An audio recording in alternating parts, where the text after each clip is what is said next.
Ang gaganda naman pala ng mga bahay dito. Ito ba kaya yung model house ng Severa? May sales agent kaya?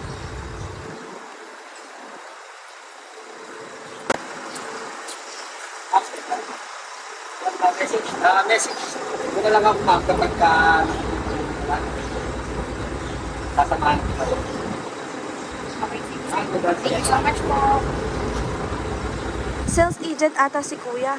Tanongin hello, natin. ma'am. Hello po. Sales agent po ba kayo? Yes ma'am, under po ako ng Greatland. Nag-agent po ako dito sa Severa Bacolod. Ma'am, nag-inquire po ba kayo? Yes po. Yan ma'am, ito po yung ating model house dito sa Severa Bacolod. So bali yan ma'am, makikita ninyo, one carport na siya. And then, 45 square meter ang kanyang lot area and then 45 square meter naman ang kanyang floor area. Ma'am, nakita nyo na yung loob? Hindi pa po. Tara, ma'am, i-training ko kayo dito sa loob. Sige po. So yan ang maganda sa kanya, fully finished na siya. Except lang sa mga furnitures, and then bukod doon, yung tiles, white painted finish na din siya, yan, kasama na po yan. So in short, ma'am, wala ka nang ipapagawa sa bahay or sa loob ng bahay. So, hindi na po siya magiging hassle para sa akin na Yes, lilipat tama. po. Kasi di ba, yung di ba ma'am, bird type pa sila, wala pa silang tiles, wala pa silang pintura. So dito ma'am, lilipatan nyo na lang and then dadalhin nyo na lang yung mga gamit ninyo. Ano yun ma'am? Hindi po kasi ako familiar dito sa location kasi hindi naman po ako taga dito. Nangungupahan lang po kasi nagtatrabaho po ako dun sa May Angeles. Paano po yung location dito? Yun ma'am, good news. Kung nagtatrabaho ka sa Angeles ma'am, anong work nyo sa Angeles ma'am? Call center agent po. Okay. So, bali locally employed na ma'am. Yes po. So, yun ma'am, ang maganda naman sa location natin. Ang location ng Severa Bacolod is Barangay Kalibutbut, Bacolod, Pampanga. So, yun, kung natatandaan nyo ma'am, yung pagpasok nyo dun sa MacArthur Highway, from MacArthur Highway, nasa 5 minutes away lang siya. So, And, malapit lang po. Yes, di ba? Kung kanina papasok kayo dito sa Severa Bacolod, napakalapit lang niya. And ang maganda sa kanya ma'am, dito sa mismong Severa Bacolod, sa tapat ng gate, may public market dyan, meron din tayo Pure Gold, and then meron din mga schools dyan, at saka yung church. So, easy access po yung place ng Severa for me po na nagtatrabaho sa Angeles. Yes, tama. Kasi kung halimbawa ma'am, magmula niyan sa sentro ng Angeles, kung saan kayo nagtatrabaho ma'am, nasa 12 minutes away lang siya. And then kung halimbawa naman ma'am, papunta ka ng SM Tela Bastagan, 8 minutes away naman siya. So napakalapit lang. Napakaganda ng location ng ating Severa Bacolod. And ang maganda dito ma'am, meron na din tayong mga amenities. Meron siyang swimming pool, clubhouse, basketball court, and volleyball. So kumpleto na siya pagdating sa mga amenity natin. Ang ganda naman po pala dito sa Severa. Yes, tama.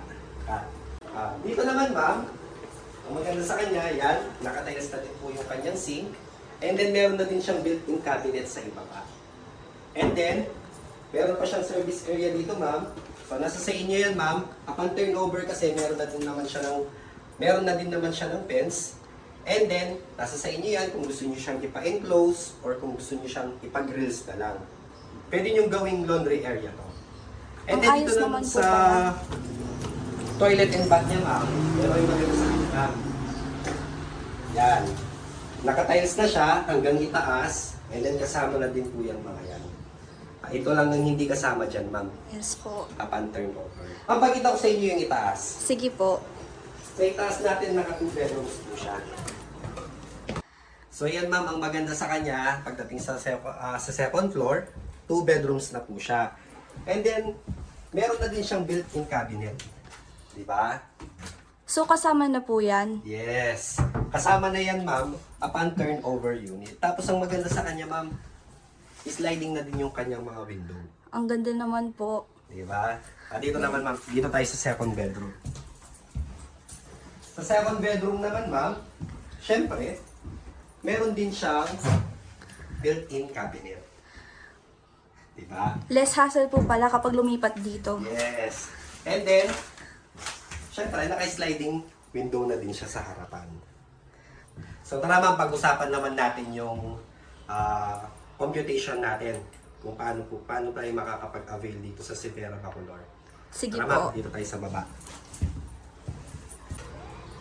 So ayan ma'am, no, i-explain ko po yung ating sample computation dito sa Severa Bacolod. So yun ma'am, nabanggit mo kanina na call center agent ka dito Yes sa po. Angeles, di ba ma'am? Yes So po. yun ma'am, kung locally employed po, basta nasa above 35,000 po ang ating basic salary, qualify na po kayo na makapag-avail dito sa Severa Bacolod. Ito yung sample computation natin ma'am. So bali yan ma'am, ito yung ating total contract price, 2,042,000.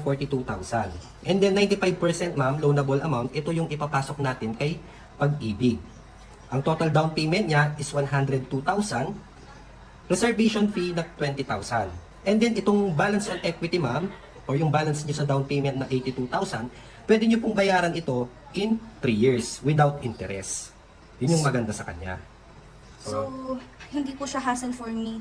Yes, kasi magkano lang naman yan ma'am kapag dinivide natin yan ng 36 months, di ba? And then, dito ma'am, 20,000 reservation fee, ipapasok na din kasi siya kaagad kay Pag-ibig. So, bali ang waiting mo lang dito ma'am, since ready for occupancy na ang mga unit dito, 5 to 6 months lang ang waiting mo, and once na-approve na tayo kay Pag-ibig, 7 days after ma-approve, maaari nyo na pong, maaari nang ma-turn over sa inyo ang unit.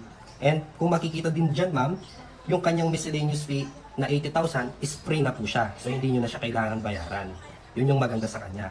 And then kapag halimbawa ma'am, kinuha natin siya ng 30 years, 12,734.71. Ayan, meron din tayong 25, 20 years, 15 years. So nasa sa inyo po yan kung ano po ang gusto ninyong years na kukunin. And then, upon turnover ma'am, kapag halimbawa po mati-turnover na sa inyo yung unit, meron tayong babayaran na Homeowners Association membership. So bali nasa 2,300 po yan. Ito po yung monthly dues na tinatawag. And then diyan po pumapasok yung maintenance ng subdivision, yung pagkuha ng basura, and then yung binabayad po sa mga guard natin dito sa Severa Bacolod. Pagdating sa water application, 2,000 lang ang babayaran natin. And then pagdating naman sa electric application, nasa 3,084. And then yung mga requirements na kailangan, karamihan po dyan manggagaling kay Severa Bacolod, ibibigay yan upon turnover. So kumbaga ang inaasikaso nyo lang talaga dyan ma'am is yung sedula at saka yung barangay clearance. So naman yung ating list of requirements. Kung locally employed, ito yung mga kailangan nating ipasa. Ayan siya ma'am. Kapag ka OFW, ito naman sila. And then self-employed or business, yan. Ito naman yung kailangan nating ipasa. And kung halimbawa po, call center agent tayo, may mga direct client tayo, yan. Virtual assistant, ito naman po yung kailangan nating ipasa kapag ka mag-a-apply tayo through Pag-ibig Financing. Pero since nabanggit nyo ma'am, na locally employed tayo, magpo-focus tayo dito. So bali ito lang yung kailangan natin ma'am, 2 valid IDs or government issue ID. Front and back yan ma'am with 3 specimen signature. And then, ma'am single po ba or married ma'am? Single po. So yun, kung single naman ma'am, so hindi nyo na kailangan magpasa ng marriage contract. Ano lang ma'am, PSA birth certificate. And then, one by one na ID. And then, one by one na picture ID ma'am. And then, birth certificate, TIN number, SSS number, Pag-ibig number. And then, yung virtual Pag-ibig account ma'am. Kung meron po kayong online app ng Pag-ibig, kahit i-screenshot lang po natin yung ating regular savings. Pwede na po yan. Or kung wala naman, pwede po kayong kumuha ng MDF or ESAB sa mismong Pag-ibig branch. So, yan lang naman ang kailangan nating requirements kapag ka mag-a-apply tayo sa Pag-ibig. So yun ma'am, ano po bang plano natin ma'am? Plano nyo na po bang masimulan ng investment property nyo or pag-iisipan nyo na muna? Magre-reserve na po ako kasi ganun din po. 3 years po ako nangungupahan, 8,000 monthly. Imagine no, 8,000 monthly tapos 3 years ka nang nangungupahan. So kung kapag kasi inipon natin yun ma'am, napakalaki na din yun, di ba? Kaya nga So po. dito ma'am, since 20,000 reservation lang naman siya and then ipapasok ka na kay Pag-ibig. Magbabayad ka ng monthly ma'am, nasa 12,734 lang para ka lang din nangungupahan, di ba? The end of the day, sa inyo pa yung bahay. Maganda nga po, rent to own na po nun. Yes, parang ganun siya, rent to own. So yan ma'am, kung magre-reserve na tayo ngayon ma'am, ang kailangan lang naman natin, basta meron tayong 2 valid IDs and then yung ating proof of income, yung ating payslip, and then 20,000 reservation, masisimulan mo na yung investment property mo. So tara ma'am, punta tayo ng office para at least makapag-reserve ka na. Sige po.